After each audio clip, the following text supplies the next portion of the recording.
I paid all the boys to see if they could keep up with little Jasmine. Little Jasmine can whip through this track so fast now. So they all started as a race.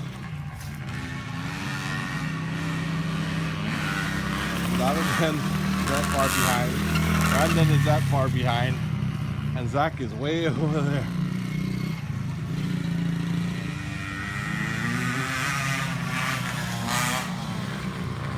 She can whip through this track with this crazy. Nothing like a little competition of a little 5-year-old girl to whoop all the boys.